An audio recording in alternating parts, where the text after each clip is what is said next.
There are two primary uses for the semicolon in the English language. The first is to separate two closely related independent clauses within a sentence.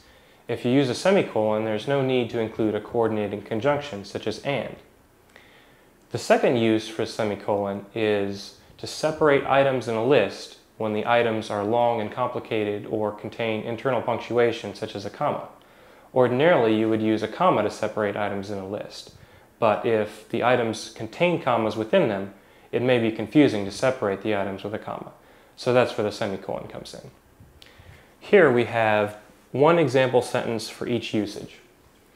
In this first one, we have two independent clauses separated by a semicolon. So each of these clauses could stand on its own as a sentence, but we've chosen to combine them into a single sentence, and we do so with a semicolon.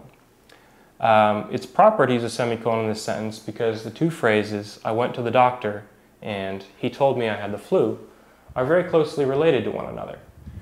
Hearing that you have the flu is a direct result of going to the doctor. You would not, for instance, be able to use a semicolon in a situation where your two clauses were, "I went to the doctor, I scored a 99 on my exam," because they're not related in the same way that these are.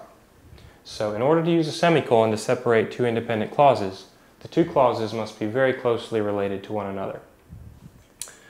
The second example was items in a list. So as you can see here, we've got three items, and they are city-state combinations. So you'll recall the proper way to list out cities and states is city, comma, state. So each item has an internal comma. So it could be confusing to try to separate them with commas, so the proper usage in this instance is to use a semicolon to separate each of them. So these are the two primary uses for semicolons in English.